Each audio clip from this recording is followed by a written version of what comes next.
Hello everyone, welcome to PG mathematics. आज बात करेंगे हम अपनी वेक्टर स्पेस की एक नई सीरीज में और उसमें हम अपना टॉपिक स्टार्ट करने वाले हैं लीनियर स्पान। क्या टॉपिक है हमारा? Linear span. Linear span last class में हमने पढ़ लिया था linear combination of vectors. Linear combination of vectors में जब हमने लीनियर कॉम्बिनेशन ऑफ वेक्टर्स पढ़ा था तो हमने देखा था किसी भी वेक्टर स्पेस के कुछ वेक्टर्स को ले रहे थे। जैसे मैंने u1 u2 un कुछ वेक्टर लिए थे। कहाँ से? यदि vector space v over f है तो v से लिए थे। फिर हमें उसके लीनियर कॉम्बिनेशन को डिफाइन करने के लिए हमारे पास कुछ स्केलर्स f से आ रहे थे, a1 a2 an। किस तरह से कि एक नया वेक्टर u हम बना रहे थे जो लीनियर कॉम्बिनेशन कह रहा था। a1 जो कहला रहा था लीनियर कॉम्बिनेशन क्या था? a1 u1 plus a2 u2 plus dot dot dot an un। इस तरह से हम लीनियर कॉम्बिनेशन पे बात कर रहे थे। फिर एक एग्जाम्पल के थ्रू भी देखा था कि हम लीनियर कॉम्बिनेशन किस तरह होता है।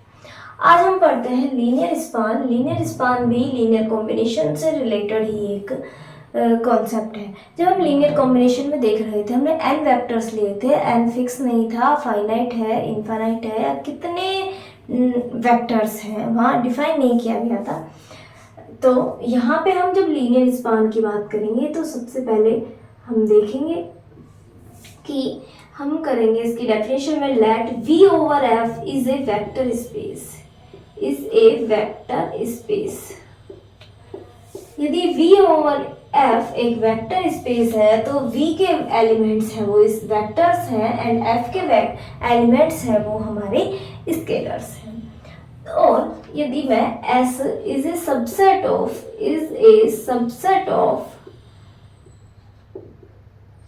v, या दैट इज किस तरह से है कि s है वो सबसेट है v का, इस तरह से। अब हमने S एक सबसेट ले लिया, एक छोटा सेट ले लिया V का, ठीक है। V over S vector space है, S है वो एक सब स्पेस है। तो लीनियर स्पान क्या होगा? तो the linear span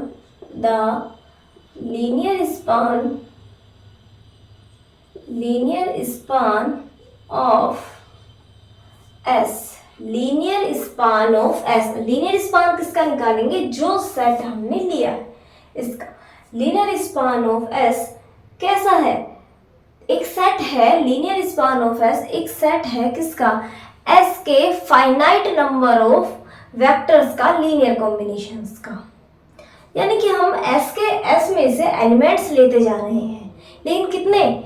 finite elements ले रहे हैं। ये नहीं हम कितने भी ले लें, हो सकता है S में हमारे पास बहुत सारे एलिमेंट्स हैं, अनकाउंटेबल एलिमेंट्स हैं, लेकिन नहीं, लीनियर स्पान डिफाइन करने के लिए हम S में से कुछ फाइनाइट एलिमेंट्स ले रहे हैं, उनका लीनियर कॉम्बिनेशन बना रहे हैं, और उन लीनियर कॉम्बिनेशंस का जो सेट है वही कहला रहा है लीनियर स्पान। दोबारा से देखिए, S मैंने लिया, S कैसा भी सेट हो सकता है, S की कार्डिनलिटी चाहे जो हो सकती है।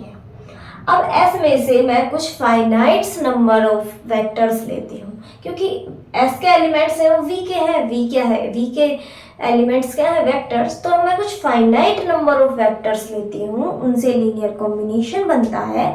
लीनियर कॉम्बिनेशन जो बनता है उन सब का फाइनाइट नंबर ऑफ S के एलिमेंट से जो लीनियर कॉम्बिनेशंस बनते हैं उन सब का सेट क्या कहलाता है? हमारा लीनियर स्पान। तो आप इसकी डेफिनेशन लिखिए। The linear span of S is the set of all possible linear combination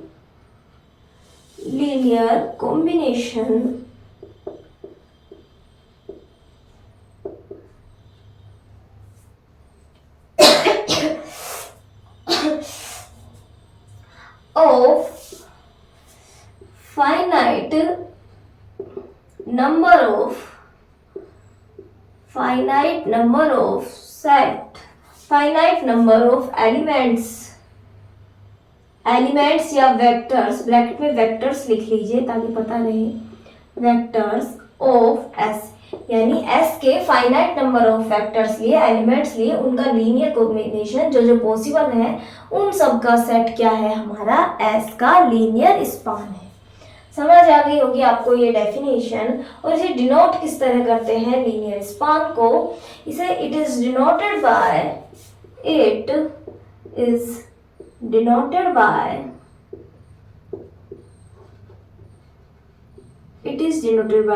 L of S, या तो हम इस तरह करते हैं या फिर हम इस तरह इसे करते हैं, और या फिर इस तरह। देखा होगा ना जनरेटेड वाले में, ग्रुप थ्योरी में भी करते थे, तो जब कोई एलिमेंट्स ए होता था उससे जनरेट हो रहा था ग्रुप, तो इस तरह से ही लगते थे। तो वही है, इस एस के एलिमेंट से जनरेट हो रहा है, ये हमारा लीनियर स्पान हो गया। इंपॉर्टेंट वर्ड है फाइनाइट नंबर ऑफ एलिमेंट्स, यानी फाइनाइट लेने हैं हम, ऐसे नहीं कितने भी उठा लें। यही वर्ड वेरी इंपॉर्टेंट है लीनियर स्पान की डेफिनेशन में। लीनियर स्पान है किसी भी सेट एस का लीनियर स्पान ले रहे हैं, उसके फाइनाइट एलिमेंट्स लेंगे, फाइनाइट एलिमेंट्स में उस फाइनाइट एलिमेंट्स से लीनियर कॉम्बिनेशन जो जो पॉसिबल होंगे वो सब बनाएंगे, और उन सब का सेट हमारा लीनियर स्पान कहलाएगा। और किसका, एस का, क्योंकि हमने एलिमेंट्स जो लिए हैं वो एस से लिए हैं। एक एग्जांपल के थ्रू इसे समझेंगे डेफिनेशन को और अच्छे से क्लियरिटी, क्योंकि लीनियर स्पान समझ में आया तो इसके बाद तो हम वैसे एल और एल का कॉन्सेप्ट पढ़ेंगे।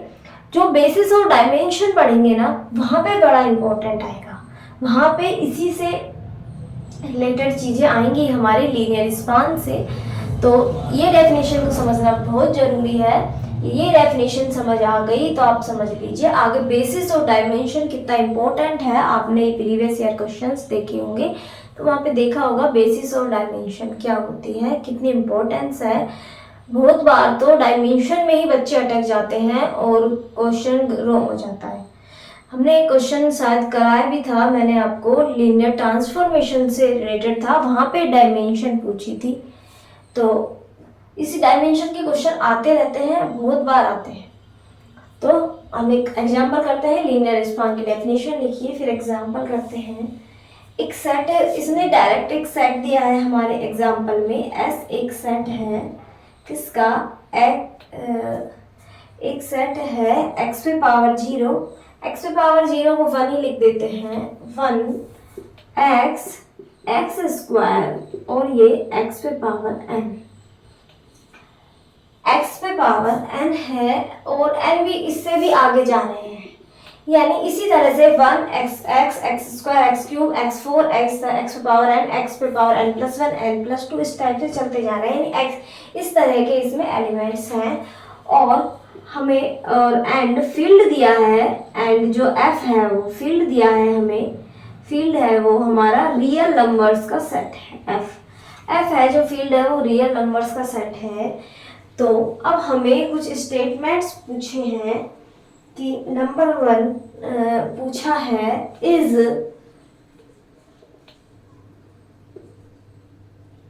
Sine x belongs to linear span of x। क्या साइन x है वो s इस सेट s के लीनियर स्पान में आएगा या नहीं आएगा। सेकंड स्टेटमेंट पूछा है all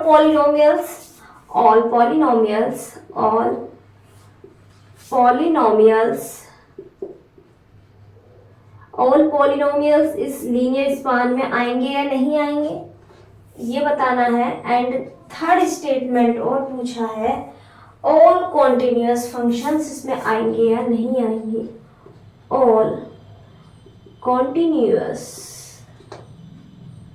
फंक्शंस लीनियर स्पान में होंगे या नहीं होंगे। एंड फोर्थ पूछा है हमसे ऑल ऑफ अबव, या इसी तरह ऐसे लिख देते हैं, साइन एक्स इसमें आ रहा है या नहीं आ रहा है, ऑल ऑफ अबव।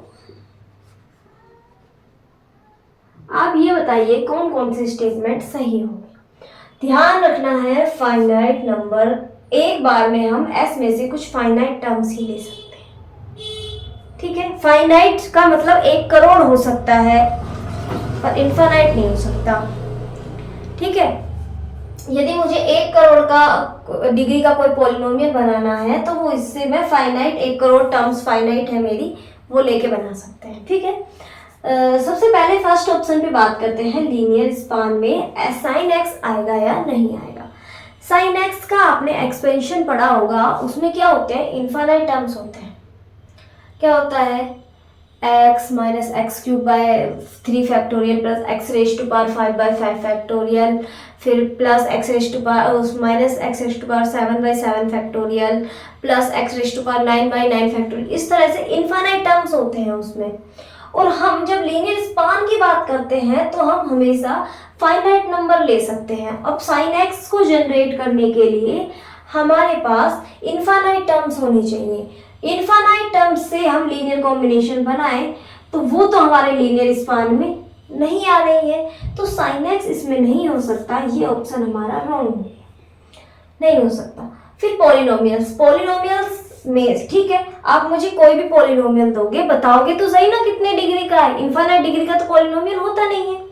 आपने मुझे बताया 1,00,000 डिग्री का पॉलिनोमियल है, 10 डिग्री का है, 5 डिग्री का है, तो मैं उतने ही टर्म्स यानी फाइनाइट नंबर ऑफ टर्म्स लेके पॉलिनोमियल्स बनाऊंगी, लीनियर कॉम्बिनेशन बनाऊंगी और पॉलिनोमियल्स इसमें आ जाएंगे लीनियर स्पान में, तो ये ठीक हो गया। फिर कह रहा है और कॉन्टिन्यूस फंक्शन, और कॉन्टिन्यूस फंक्शन का तो जवाब ही नहीं होता, कुछ होता ही नहीं है, क्योंकि साइन एक्स भी कॉन्टिन्यूस फंक्शन है। जब साइन एक्स नहीं आ रहा तो और कॉन्टिन्यूस फंक्शन नहीं आ रहे। इसके साथ साथ ई पे पावर एक्स देख लो आप, e raise to power x जो फंक्शन है वो भी इसमें नहीं आएगा, क्योंकि इनफाइनाइट टर्म्स चाहिए होती हैं। कोस एक्स है, यानी बहुत सारे फंक्शंस कॉन्टिन्यूस फंक्शंस इसमें से बाहर हो गए, क्योंकि वो इनफाइनाइट टर्म्स से बन रहे हैं। और लीनियर स्पान की जब बात करते हैं तो वो हमेशा फाइनाइट टर्म्स को लेकर बनाया जाता है, तो सारे कॉन्टिन्यूस फंक्शन भी इसमें नहीं आ रहे हैं। और फोर्थ ऑप्शन है ऑल ऑफ अबोव, तो 2 गलत हो गए, तो ये गलत हो गया। यानी कि मेन कॉन्सेप्ट क्या है, कॉन्सेप्ट है only finite number of elements लेके ही लीनियर कॉम्बिनेशन बनेगा। मेन बात क्या है, हमें लीनियर स्पान के बारे में जब बात कर रहे हैं तो हमेशा फाइनाइट टर्म्स के ही पे ही बात करेंगे। लीनियर कॉम्बिनेशन जो हम जनरेट करेंगे, लीनियर कॉम्बिनेशन जो भी बनाएंगे एलिमेंट्स का, हमेशा वो एलिमेंट्स कितने होंगे, फाइनाइट होंगे, इनफाइनाइट वाले नहीं आएंगे। ये एग्जांपल से भी समझ आया होगा और डेफिनेशन में भी साफ साफ लिखा है कि finite number of elements. VF vector space है, एस हमारा सबसेट है, तो linear span of S set है और possible linear combination of finite number of elements of S. तो फाइनाइट वर्ड वेरी इंपॉर्टेंट है और एग्जांपल से आपको अच्छे से समझ में आ गया होगा। और इसके बाद हम जब नेक्स्ट क्लास करेंगे तो उसमें पढ़ेंगे हम एल और एल डी का कॉन्सेप्ट। आज के लिए इतना ही, ओके, थैंक यू। ये इम्पोर्टेंट है, ये आप अच्छे से समझ लेना, ओके।